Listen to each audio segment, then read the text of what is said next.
Bonjour. Alors, dans cette présentation, on va s'intéresser à la modélisation des données optionnelles.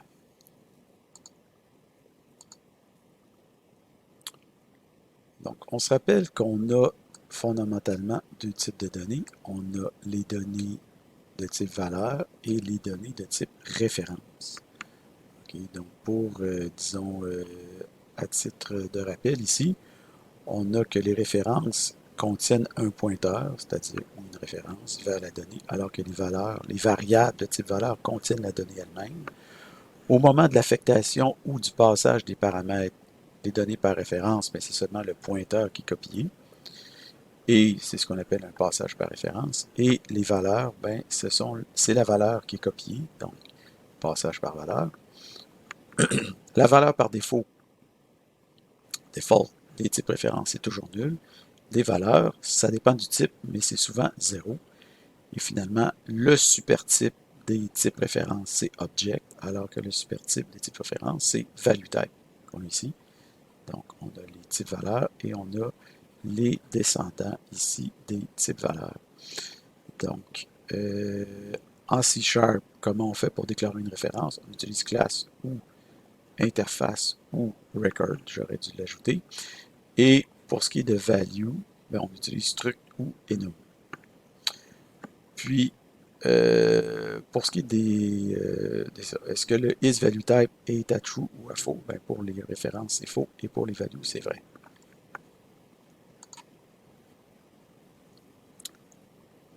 Donc, la référence ou la valeur nulle indique l'absence de données. C'est la valeur par défaut de tous les types références. Par contre, aucun des types valeurs de base ne peut prendre la valeur nulle. Nul, ça a ses avantages et ça a ses inconvénients. L'inconvénient majeur, c'est qu'il va générer une exception s'il n'est pas proprement traité. Son avantage majeur, c'est qu'il s'agit d'une indication commode et universellement applicable pour indiquer l'absence de données.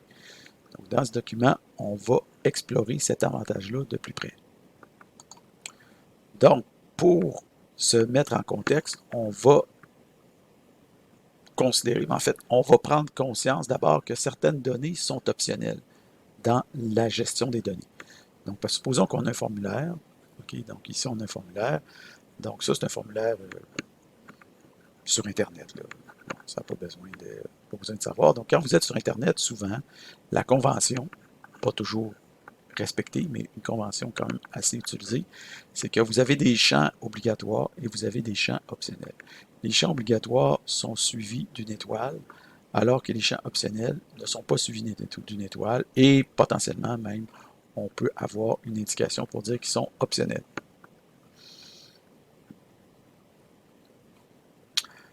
Donc, comment on fait pour stocker les données optionnelles? Dans quel type de... Comment on va modéliser les données qui sont optionnelles? Bon, typiquement, comme on le voit ici, donc les données qui proviendraient de ce formulaire-là pourraient être stockées dans un record. Par exemple, le record s'appellerait Request More Information, le même titre que le formulaire. Et dedans, on aurait une string, un courriel et un téléphone, et on aurait, par exemple, un commentaire qui dit facultatif, pour dire que ça, c'est un champ facultatif. Évidemment, ce n'est pas l'idéal, parce que là, on s'en tient à un commentaire pour nous préciser c'est quoi qu'on veut. Ça serait le fun que le code lui-même, sans que ça soit dans un commentaire, mais que ça soit le code lui-même qui nous indique ça, c'est obligatoire, et ça, c'est facultatif.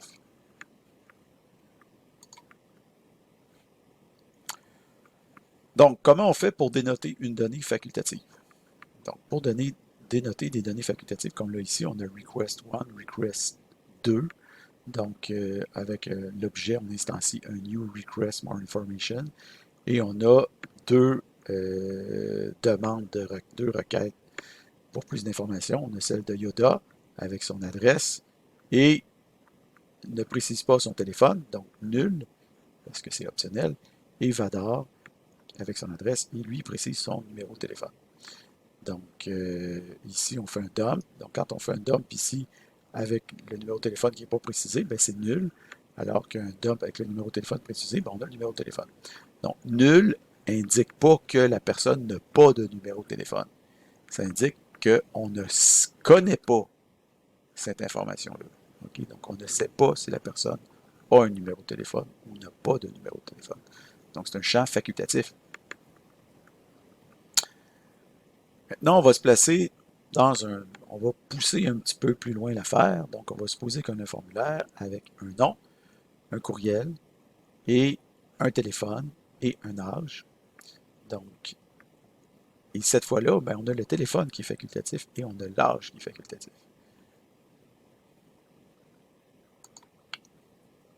Donc, comment on peut modéliser dans notre... comment on peut modéliser le fait que le âge est optionnel? Okay. Donc, une des premières façons qu'on pourrait utiliser, on pourrait dire, bon, OK, l'âge est un entier, évidemment. Donc, le string téléphone optionnel, int âge optionnel. Et qu'est-ce qu'on fait? Toujours dans le commentaire, on ajoute -1. On dit que -1, on réserve cette valeur-là pour dire que l'âge, ça veut dire que l'âge n'est non spécifié dans notre formulaire. Donc, on ne connaît pas l'âge de la personne. Donc, -1 veut dire on ne connaît pas l'âge. Donc, c'est sûr qu'on aurait pu prendre 0, mais on peut peut-être considérer que 0, ça veut dire qu'on a affaire à un nouveau-né. Donc, comme on ne le sait pas, comme 0 pourrait potentiellement servir à quelque chose, puis comme c'est la valeur par défaut aussi, ce qui est un peu tannant parce que la valeur par défaut est comme plus facile à plugger, ben, -1 est préférable ici pour dire on ne le sait pas. Bien. Maintenant, on va ajouter une liste déroulante dans notre formulaire. Donc, c'est un formulaire, par exemple, qui demande le niveau d'expertise de la personne. Donc, on a le nom, le courriel, le téléphone, l'âge, puis son niveau d'expertise. C'est un formulaire de quoi? On ne le sait pas. C'est pas précisé. Je vous laisse imaginer, c'est un formulaire de quoi? Okay? Qui demanderait ces informations-là. Vous comprenez que l'objectif ici, c'est pas de savoir c'est un formulaire de quoi, c'est de savoir comment on modélise les données optionnelles. Donc ici, on a un niveau, puis le niveau, ben, ça se peut qu'il ne soit pas mentionné. Donc, comment on ferait pour modéliser ça? Donc, encore une fois, ici, on a le niveau qu'on rajoute. On a un type énuméré, évidemment, liste de choix, débutant, intermédiaire, expert. Et on va délibérément considérer que le niveau, s'il est à -1, ça veut dire qu'il est non spécifié. Donc, on a ici niveau -1. Il faut faire un cast. Ça veut dire non spécifié. Okay. Donc, renseignement formulaire, on met le niveau à -1.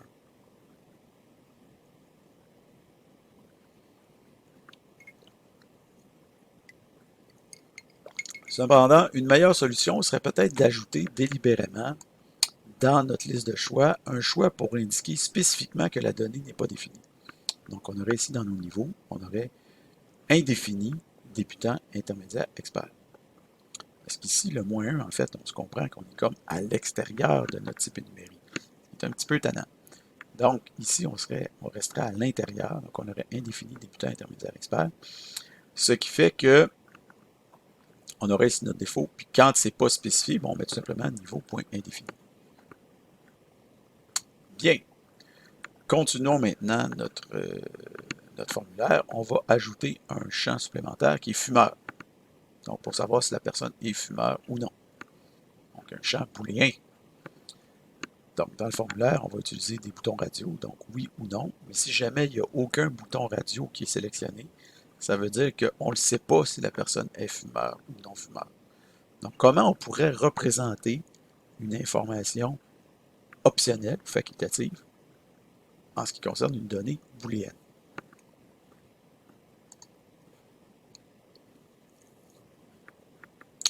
Donc, ici, on a le string nom, string courriel, string téléphone, int âge. On dit que c'est -1 quand c'est pas spécifié. Le niveau, on a le niveau indéfini. Et on a notre booléen fumeur, donc, qui est un champ optionnel. Et là, on ne sait pas trop quoi mettre pour dire que c'est non spécifié. Donc, c'est un booléen. On ne sait pas trop quoi mettre pour dire que c'est non spécifié. On pourrait dire, bon, on va mettre -1. Mais -1, ce n'est pas un booléen. Okay? Donc, si vous faites ici convert.toBoolean -1, mais qu'est-ce que vous allez obtenir? Vous allez obtenir true. Donc, non spécifié puis true, ou non spécifié puis false, c'est pas la même chose. En fait, ce qu'il faut savoir, c'est que false, c'est pas la même chose que indéfini. Donc, une tentation qui va souvent titiller le programmeur débutant ou le modélisateur débutant, c'est que il va convenir que quand la donnée est false, ça veut dire que c'est non spécifié. Mais ne pas savoir quelque chose et savoir que c'est faux, c'est deux choses entièrement différentes. Okay? Il ne faut jamais succomber à la tentation, à cette tentation-là, en fait, qui vous ferait perdre l'information. Donc, lorsqu'on ne sait pas, on ne le sait pas.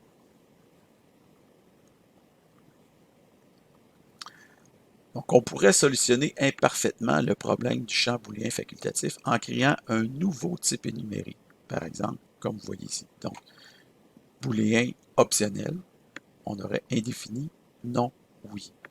Donc, fumeur, ça serait quoi? Ça serait un champ de type booléen optionnel, avec la possibilité qu'on ait oui, non, ou alors indéfini.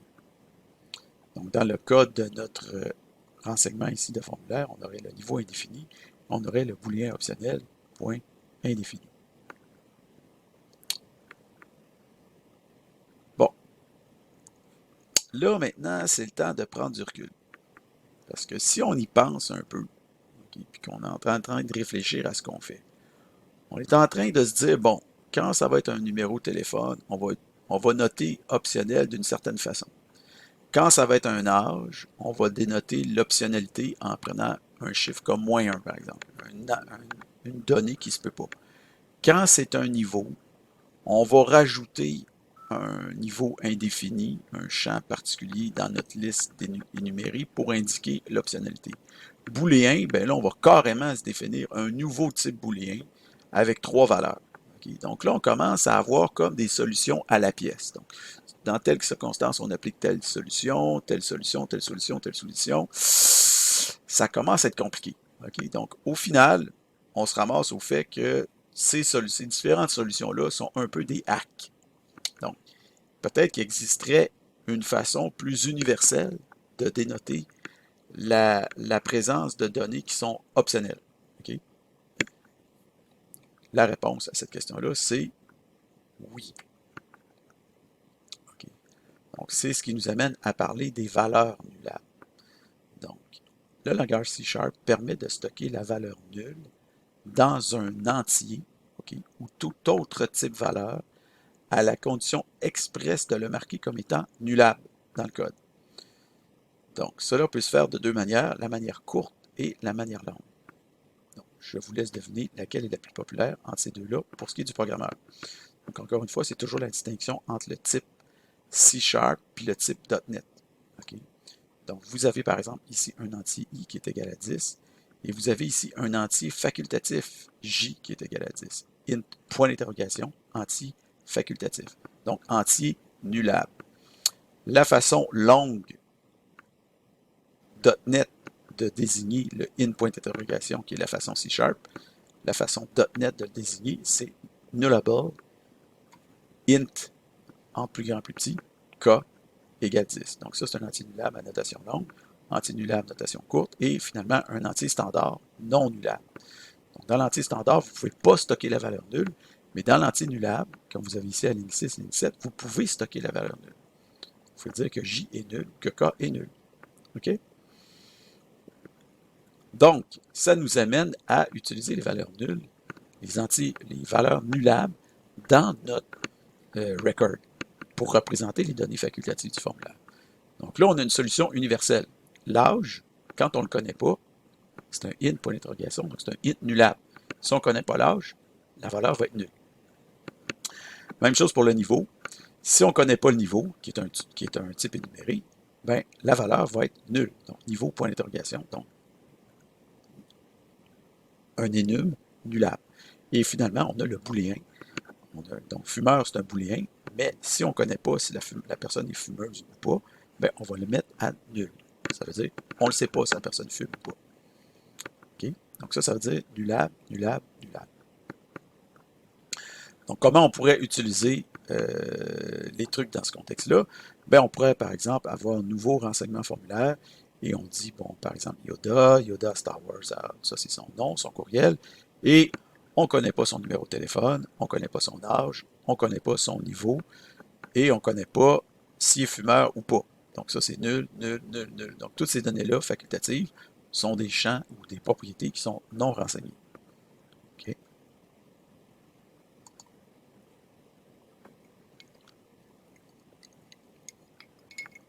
Rendu là, le plus simple, c'est carrément d'ajouter des valeurs par défaut dans notre record. Donc, par exemple, ici, string téléphone par défaut, comme c'est un champ nulable, c'est possible qu'on ne connaisse pas le numéro de téléphone, c'est un champ nulable, donc on dit que par défaut, le téléphone est nul. Ça veut dire que c'est facultatif. L'âge par défaut est nul, le niveau par défaut est nul, et le fumeur booléen nulable par défaut est nul. Donc tout ça, ça devient des données qui clairement sont facultatives. Donc on n'a plus besoin de rajouter de commentaires. Donc déjà ici, on avait enlevé nos commentaires parce qu'on sait que ça c'est nulable, nulable, nulable. Et là, lui, on enlève aussi son commentaire parce qu'on dit égal nul, égal nul, égal nul, ce qui clairement nous fait comprendre que ça ici, c'est des données facultatives. Okay. Donc ici, dans les renseignements, ben ici, on donne seulement les renseignements obligatoires. Donc les facultatifs, on les laisse tomber. Dans le cas ici de notre création d'un nouvel objet à la ligne 2.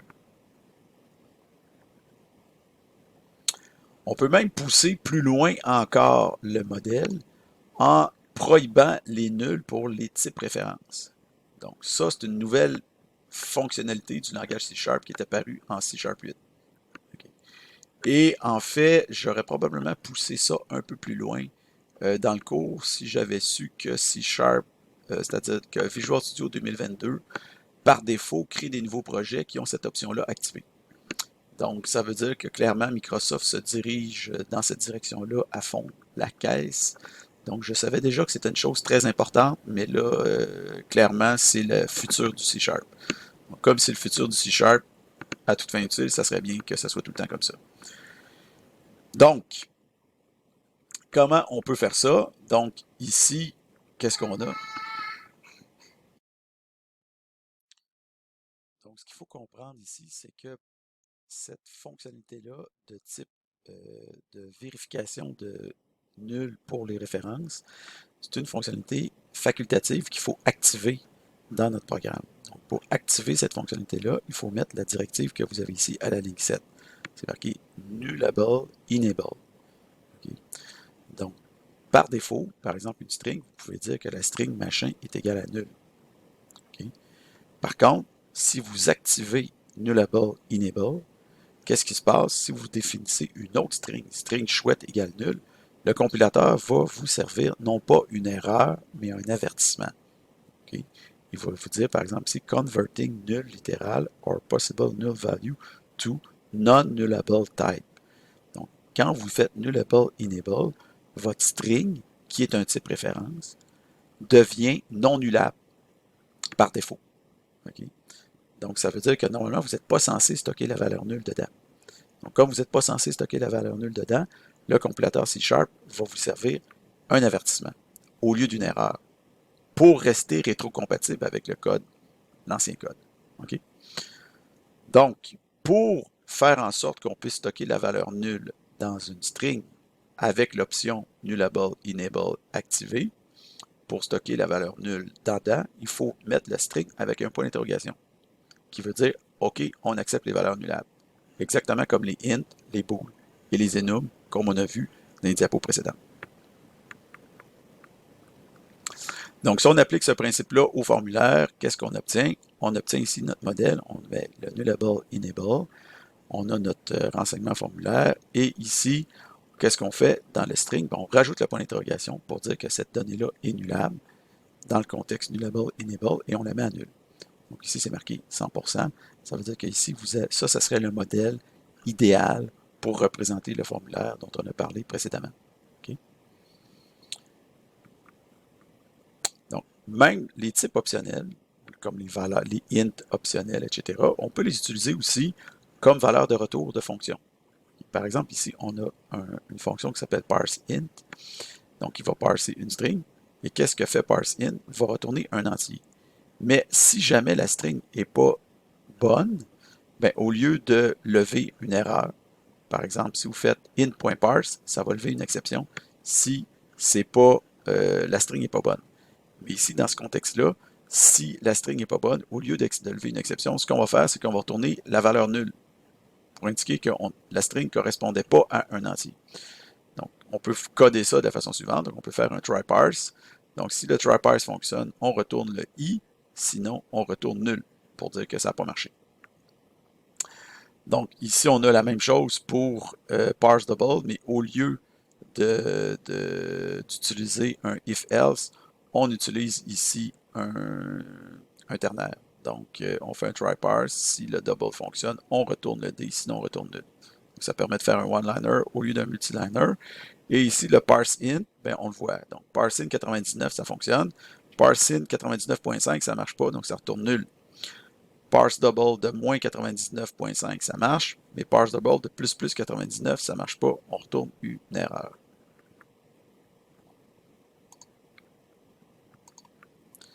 Donc, en résumé, en ce qui concerne les données optionnelles, donc certaines données sont optionnelles, par exemple dans les formulaires ou encore dans les retours de fonctions. En C#, la meilleure manière d'indiquer des données optionnelles, c'est de faire suivre le type de données par un point d'interrogation. Cela vaut tout autant pour les types valeurs que pour les types références, à condition d'activer la directive nullable enable. Okay. L'absence de données est alors indiquée par la valeur nulle, sinon il faut utiliser toutes sortes d'artifices, comme on a vu, qui, d'une certaine façon, compliquent inutilement le code.